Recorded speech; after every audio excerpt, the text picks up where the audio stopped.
ನಮ್ಮ ಮನೆ construction start ಮಾಡುವ ಸಮಯದಲ್ಲೇ ಒಂದು ಹೋಮ್ ಥಿಯೇಟರ್ ಐಡಿಯಾ ಇತ್ತು.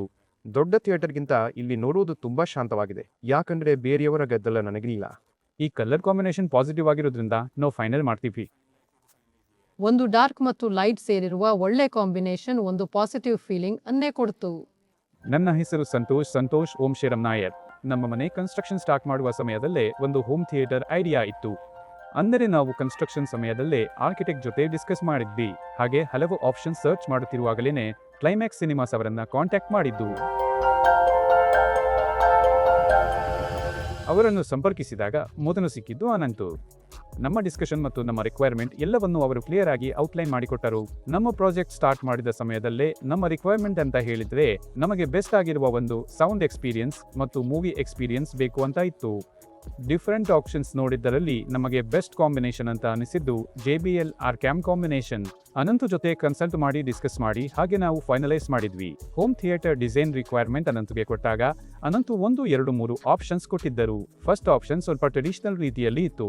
ಅದಕ್ಕಿಂತಲೂ ನಮಗೆ ಇಷ್ಟವಾಗಿದ್ದು ಒಂದು ಮಾಡರ್ನ್ ರೀತಿ ಒಂದು ಕಾಂಬಿನೇಷನ್, ಅದನ್ನೇ ನಾವು ಹುಡುಕುತ್ತಾ ಇದ್ದದ್ದು. ಫೈನಲಿ ಈ ಒಂದು ಕಲರ್ ಕಾಂಬಿನೇಷನ್ ನಮಗೆ ಇಷ್ಟವಾಯಿತು. ಈ ಕಲರ್ ಕಾಂಬಿನೇಷನ್ ಪಾಸಿಟಿವ್ ಆಗಿರೋದ್ರಿಂದ ನಾವು ಫೈನಲ್ ಮಾಡ್ತಿದ್ವಿ. ಒಂದು ಡಾರ್ಕ್ ಮತ್ತು ಲೈಟ್ ಸೇರಿರುವ ಒಳ್ಳೆ ಕಾಂಬಿನೇಷನ್ ಒಂದು ಪಾಸಿಟಿವ್ ಫೀಲಿಂಗ್ ಅನ್ನೇ ಕೊಡ್ತು. ಸರ್, ಡಿಸೈನ್ ವಿಚಾರದ ಬಗ್ಗೆ ಮಾತಾಡಿದಾಗ ಅವರಿಗೆ ಒಂದು ಸಲಹೆ ಇತ್ತು. ಒಂದು ಪಾಸಿಟಿವ್ ಫೀಲ್ ಕೊಡುವಂತಹ ಒಂದು ಕಲರ್ ಬೇಕು ಅವರ ಥಿಯೇಟರ್ಗೆ. ಹಾಗಾಗಿ ನಾವು ಇಲ್ಲಿ ಕಾಣುವ ಒಂದು ಗ್ರೀನ್ ಪ್ಲಸ್ ಒಂದು ಬ್ರೌನ್ ಶೇಡ್ ಜೊತೆಗೆ ತಂದು ಈ ಒಂದು ಡ್ಯುಯಲ್ ಟೋನ್ ನಲ್ಲಿರುವ ಒಂದು ಕಲರ್ ಮಾಡಿ ನಾವು ಥಿಯೇಟರ್ ಆಗಿ ಬದಲಾಯಿಸಿದ್ದು. ಡ್ಯುಯಲ್ ಟೋನ್ ಬದಲಿಗೆ ಟ್ರೈ ಕಲರ್ ಅಂತ ಕರೆಯಬಹುದಾಗ ಸೀಲಿಂಗ್ಗೆ ನಾವು ಸಂಪೂರ್ಣ ಕಪ್ಪು ಬಣ್ಣ ನೀಡಿದ್ದೇವೆ. ಆ ಸೀಲಿಂಗ್ ನಲ್ಲಿರುವ ಬ್ಲಾಕ್ ಒಳಗಡೆ ನಾವು ಗ್ಯಾಲಕ್ಸಿ ಲೈಟ್ಸ್ ಆಡ್ ಮಾಡಿರೋದು. ಹಾಗಾಗಿ ಹೇಗೆ ನೋಡಿದರೂ ಒಂದು ಮೂವಿ ಎಂಜಾಯ್ ಮಾಡುವಾಗ ಆ ಲೈಟ್ಸ್ ನೋಡುವುದು ಅನ್ನೋದು ಒಂದು ವಿಶೇಷವಾದ ಮೂವಿ ಫೀಲ್ ಕೊಡುತ್ತೆ. ಅದು ವಾಲ್ಸ್ ಕಡೆ ನೋಡಿದರೆ ನಮಗೆ ಎರಡು ಸೈಡ್ನಲ್ಲೂ ನಾವು ಅಲ್ಯೂಮಿನಿಯಂ ಪ್ರೊಫೈಲ್ ಲೈಟ್ಸ್ ಆಡ್ ಮಾಡಿದ್ದೀವಿ. ಅದು ಕೂಡ ವಾರ್ಮ್ ಟೋನ್ ಆಗಿದೆ. ಈ ಡಿಸೈನ್ನ ಮುಖ್ಯ ಹೈಲೈಟ್ ಅಂದ್ರೆ ಸೀಲಿಂಗ್ ಇಂದ ಶುರುವಾಗಿ ಕೆಳಗೆ ಬಂದು ಮುಂಭಾಗಕ್ಕೆ ಸಾಗುವ ಈ ಥೀಮ್ ಶೇಪ್. ಅದೊಂದು ಆರೋ ಶೇಪ್ ಅಂತ ನಾವು ಹೇಳೋಕೆ ಆಗಲ್ಲ. ಆ ರೀತಿ ಹೋಗೋ ಡಿಸೈನ್, ಹರಿದು ಹೋಗೋ ಡಿಸೈನ್ ಈ ಥಿಯೇಟರ್ನ ಹೈಲೈಟ್ ಅಂತ ಹೇಳಬಹುದು. ಇದು ಅಕೋಸ್ಟಿಕ್ ಫ್ಯಾಬ್ರಿಕ್ ಹಾಗೂ ಪೆಕ್ ಪ್ಯಾನೆಲ್ನ ಸಂಯೋಜನೆ. ಈ ಎರಡು ಎಲಿಮೆಂಟ್ಸ್ ಸೇರಿಸಿನೇ ನಾವು ಈಗ ನೋಡುತ್ತಿರುವ ಈ ಥಿಯೇಟರ್ ಆಗಿ ಬದಲಾಯಿಸಿದ್ದು. ಅವಾಗ ಗೊತ್ತಾಗುತ್ತೆ ಡಿಸೈನ್ ಅಂದ್ರೆ ಯಾವಾಗಲೂ ಕಸ್ಟಮೈಸ್ ಮಾಡ್ಕೊಳ್ಬಹುದಾದ ವಿಷಯ ಅಂತ.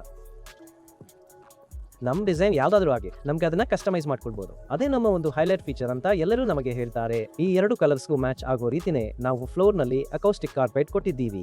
ನಾವು ಎಲ್ಲಾ ಥಿಯೇಟರ್ಸ್ ತರಾನೇ ಈ ಥಿಯೇಟರ್ ನನ್ನು ಸೌಂಡ್ ಪ್ರೂಫಿಂಗ್ ಜೊತೆಗೆ ಒಂದು ಅಕೌಸ್ಟಿಕ್ ಸ್ಟ್ರಾಟಜಿ ಮಾಡಿದ್ದೀವಿ. ಹೇಳಿದಂತೆ ಸೌಂಡ್ ಪ್ರೂಫಿಂಗ್ ಅನಗತ್ಯ ಶಬ್ದಗಳು ಒಳಗೆ ಬರುವುದನ್ನು ಹಾಗೂ ಹೊರಗೆ ಹೋಗುವುದನ್ನು ತಡೆಯುತ್ತದೆ. ಅಕೌಸ್ಟಿಕ್ಸ್ ನಾವು ಹೇಳಿದ ಹಾಗೆ ನಮಗೆ ಒಳಗಡೆ ಜನರೇಟ್ ಆಗುವ ಸೌಂಡ್ ಕೇಳಿಸೋಕು ಆಗುತ್ತೆ. ಹಾಗಾಗಿ ಎಲ್ಲಾ ಪ್ಯಾರಾಮೀಟರ್ಸ್ ಹಾಗೂ ಬೇರೆ ಎಲ್ಲವನ್ನು ಲೆಕ್ಕಕ್ಕೆ ತಗೊಂಡು ಬೇಕಾದ ಜಾಗದಲ್ಲಿ ಡಿಫ್ಯೂಸರ್ಸ್ ಆಡ್ ಮಾಡಿ ನಾವು ಔಟರ್ ಲೇಯರ್ನ ಈ ಅಕೌಸ್ಟಿಕ್ ಫ್ಯಾಬ್ರಿಕ್ ನಲ್ಲಿ ಕವರ್ ಮಾಡಿದ್ದೀವಿ.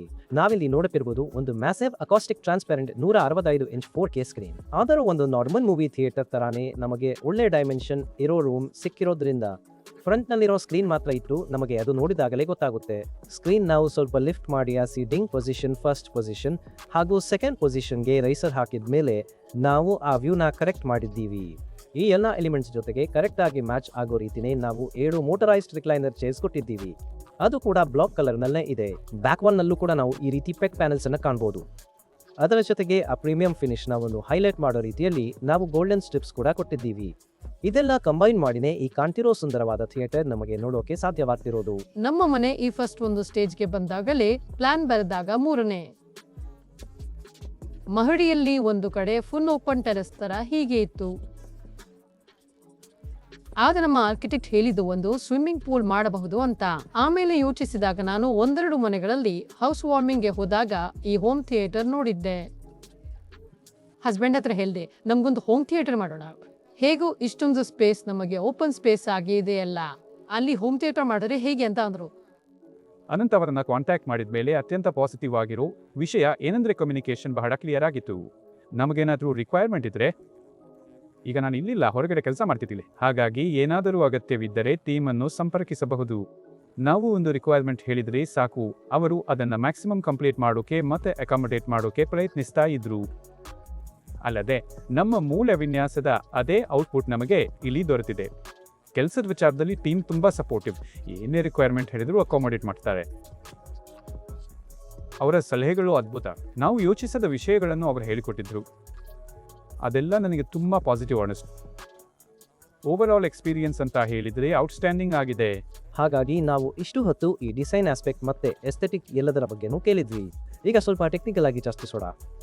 ಅಂದರೆ ಇಲ್ಲಿ ಬರ್ತಾ ಇರೋದು 7.1.4 ಅನ್ನೋ ಕಾನ್ಫಿಗರೇಷನ್, ಮುಂಭಾಗದ 3 LCR ಸ್ಪೀಕರ್ಗಳು JBL SCL 6 ಮಾಡೆಲ್ ಅನ್ನು, ಅದು ಅವರ ಸಿಂಥಸಿಸ್ ವ್ಯಾಪ್ತಿಯಲ್ಲಿ 2.5A ಬರುವ ಮುಳುವಿ. ಮತ್ತೆ ಬ್ಯಾಕ್ ಅಲ್ಲಿ 4 ಸರೌಂಡ್ ಕೊಟ್ಟಿರೋದು NHTನ AW ಅನ್ನೋ 5.5 ಇಂಚ್ನ ಸ್ಪೀಕರ್ಸ್ ಆಗಿದೆ. ಮತ್ತೆ ನಾವು ಮೇಲ್ಗಡೆ ನೋಡಿದ್ರೆ 4 ಸ್ಪೀಕರ್ಸ್ ನೋಡಬಹುದು. ಅದೆಲ್ಲ JBL ಅರೀನಾ 6AC ಅನ್ನೋ ಮಾಡೆಲ್ ಆಗಿದೆ. ಇದನ್ನೆಲ್ಲ ಪವರ್ ಮಾಡೋಕೆ ನಾವು ಇನ್ನು ಯೂಸ್ ಮಾಡಿರೋದು ಆರ್ಕ್ಯಾನ್ನ AVR 5 ಅನ್ನೋ ಮಾಡೆಲ್. ಅದರಿಂದ 4 ಪ್ರಿಔಟ್ ನಾವು PA410 ಅನ್ನೋ ಆಂಪ್ಲಿಫೈಯರ್ಗೆ ಕನೆಕ್ಟ್ ಮಾಡಿ ಆಮೇಲೆ ನಾವು ಅಟ್ಮಾಸ್ಗೆ ಕೊಟ್ಟಿದ್ದೀವಿ. ಮತ್ತೆ ಇಲ್ಲಿರುವ ಸಬ್ವೂಫರ್ 12 ಇಂಚಿನ FM HD 1205 ಮಾಡೆಲ್ ಆಗಿದೆ. ಅದಕ್ಕೆ 500 ವಾಟ್ಸ್ ಪವರ್ ಇದೆ. ಮತ್ತೆ ಅದು ಒಂದು ಸೀವ್ ಸಬ್ವೂಫರ್ ಕಾನ್ಫಿಗರೇಷನ್ ಅಲ್ಲಿ ಬಂದಿದೆ. ಒಟ್ಟಾರೆಯಾಗಿ ಈ ರೂಮಿನ ಅಳತೆ ಗೋಲ್ಡನ್ ರೇಷಿಯೋದಲ್ಲೇ ಇದೆ. ಬೆರಳೆಣಿಕೆ ಥಿಯೇಟರ್ಗಳಲ್ಲಿ ಮಾತ್ರ ನಮಗೆ ಗೋಲ್ಡನ್ ರೇಷಿಯೋ ಸಿಕ್ಕಿದೆ. ಅದರಲ್ಲಿ ಮ್ಯಾಕ್ಸಿಮಮ್ ಈ ಸ್ಪೀಕರ್ ಇಟ್ಟು ಈ ರೂಮಿಗೋಸ್ಕರ ಒಂದು ಹೋಮ್ ಥಿಯೇಟರ್ ಎನ್ವಿರಾನ್ಮೆಂಟ್ ಕ್ರಿಯೇಟ್ ಮಾಡೋಕೆ ನಾವು ಈ ಸ್ಪೀಕರ್ಸ್ನ ತುಂಬಾ ಚೆನ್ನಾಗಿ ಯುಟಿಲೈಸ್ ಮಾಡಿದ್ದೀವಿ. ಇಲ್ಲಿ ನಮಗೆ ಮುಖ್ಯವಾಗಿ 2 ವಿಶ್ವ ಯೂನಿಟ್ಗಳಿವೆ, ಒಂದು ಸ್ಕ್ರೀನ್, ಇನ್ನೊಂದು ಪ್ರೊಜೆಕ್ಟರ್. ಥಿಯೇಟರ್ನಲ್ಲಿ ಪ್ರೊಜೆಕ್ಟರ್ ಸ್ಕ್ರೀನ್ ಪ್ರಾಮುಖ್ಯತೆ ಎಲ್ಲರಿಗೂ ಗೊತ್ತಿರೋ ವಿಷಯವೇ ಅಲ್ವಾ. ಇಲ್ಲಿ ಬಂದಿರುವುದು 165 ಇಂಚಿನ massive elite acoustic transparent screen. Speakers ಎಲ್ಲವೂ ಹಿಂದಿವೆ. ಥಿಯೇಟರ್ನಲ್ಲಿ ಕೂತಿರುವುದರಿಂದ ಸ್ಕ್ರೀನ್ ಹಿಂದೆ ಏನೂ ಕಾಣಿಸ್ತಿಲ್ಲ ಅಥವಾ ಮುಂಭಾಗದಲ್ಲಿ ಏನೂ ಕಾಣಿಸದೆ ಸ್ಕ್ರೀನ್ ಮಾತ್ರ ಸ್ಪಷ್ಟವಾಗಿ ಕಾಣುವಂತೆ ಇಲ್ಲಿ ನೋಡಬಹುದು. ಈ ಮ್ಯಾಸಿವ್ ಸ್ಕ್ರೀನ್ಗೆ ವಿಜುವಲ್ಸ್ ಬರೋದು ಸೋನಿ VPLW 5000 SXRD ಪ್ರೊಜೆಕ್ಟರ್ ಇಂದ. ಸಾಮಾನ್ಯ DLP ಪ್ರೊಜೆಕ್ಟರ್ ಬಗ್ಗೆ ನಾವು ಕೇಳಿರುತ್ತೇವೆ. ಇದರ ತಂತ್ರಜ್ಞಾನವೇ ಅಂದ್ರೆ DLPಯಲ್ಲಿ ಬರುವಂತಹ ಆರ್ಟಿಫ್ಯಾಕ್ಟ್ಸ್ ಇದರಲ್ಲಿ ಬರೋದಿಲ್ಲ. ನಾವು ಇಲ್ಲಿ ಬಳಸುತ್ತಿರುವ media player Apple TV 4K. ನಿಮಗೆ ಗೊತ್ತಿರೋ ಹಾಗೆ ನಾವು ಹೆಚ್ಚಿನ ಥಿಯೇಟರ್ಗಳಲ್ಲಿ Apple TV 4K ಅನ್ನೇ ರೆಕಮೆಂಡ್ ಮಾಡೋದು. ಯಾಕೆಂದರೆ ಪ್ರೈಸ್ ಟು ಪರ್ಫಾರ್ಮೆನ್ಸ್ ನೋಡುವಾಗ ಅದರಲ್ಲೇ ಅತಿ ಹೆಚ್ಚು ಅಟ್ಮಾಸ್ ಕಂಟೆಂಟ್ ನಮಗೆ ಸರಿಯಾಗಿ. ಈಗ ಅದರಿಂದ ಸಿಗುವ ಸಿಗ್ನಲ್ ಡಿಕೋಡ್ ಮಾಡಿಯೇ AVR ಸ್ಪೀಕರ್ಗೆ ಕಳಿಸಬೇಕು. ಆಗ AVRಗೆ ಸ್ವಲ್ಪ ಸಿಂಪಲ್ ಆಗಿ ಆ ಸಿಗ್ನಲ್ ಪ್ಯೂರ್ ಆಗಿ ಸಿಕ್ಕರೆ ನಮಗೆ ಮ್ಯಾಕ್ಸಿಮಮ್ ಎಫೆಕ್ಟ್ ಇದರಿಂದ ಸಿಗುತ್ತೆ. ಬೆಲೆ ಮತ್ತು ಸಾಮರ್ಥ್ಯದ ದೃಷ್ಟಿಯಿಂದ Apple TV 4K ಉತ್ತಮ ಆಯ್ಕೆ. ಬೇರೆ ಎಕ್ಸ್ಟರ್ನಲ್ ಡಿವೈಸ್ ಬೇಡ ಅಂದರೆ ನಾವು ಯಾವಾಗಲೂ Apple TV 4K ಶಿಫಾರಸು ಮಾಡ್ತೇವೆ. ನನ್ನ ಹೆಸರು ಸೂರ್ಯನಾರಾಯಣ. ನಾನು 12ನೇ ತರಗತಿಯಲ್ಲಿ ಓದುತ್ತಿದ್ದೇನೆ. ನನ್ನ ಫ್ರೆಂಡ್ಸ್ ಗ್ರೂಪ್ನಲ್ಲಿ ಹೋಮ್ ಥಿಯೇಟರ್ ನೋಡ್ತಿರೋದು ಇದೇ ಮೊದಲು. ನನ್ನ ಸ್ನೇಹಿತರಿಗೂ ಇಲ್ಲಿ ನೋಡೋದು ತುಂಬಾ ಇಷ್ಟವಾಯಿತು. ಇಲ್ಲಿ ಬುಲೆಟ್ ಟ್ರೈನ್ ಸಿನಿಮಾ ನೋಡಿ ಬಾರ ಸೌಂಡ್ ಎಫೆಕ್ಟ್ಸ್ ಮತ್ತು ವಾತಾವರಣ ಎರಡೂ ಅದ್ಭುತವಾಗಿದ್ದು ದೊಡ್ಡ ಥಿಯೇಟರ್ಗಳಿಗಿಂತ ಇಲ್ಲಿ ನೋಡೋದೇ ತುಂಬಾ ನೆಮ್ಮದಿ. ಯಾಕೆಂದರೆ ಬೇರೆಯವರ ಗದ್ದಲದ ಕಿರಿಕಿರಿ ಇಲ್ಲಿ ಇರೋದಿಲ್ಲ. ಒಟ್ಟಾರೆ ಇಲ್ಲಿ ನೋಡಿದ್ದು ತುಂಬಾ ಇಷ್ಟವಾಯಿತು.